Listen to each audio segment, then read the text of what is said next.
Baksana.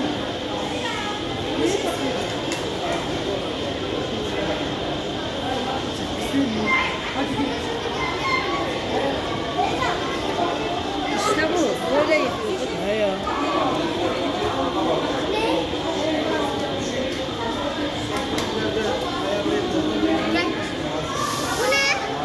Bulaşık makinesi.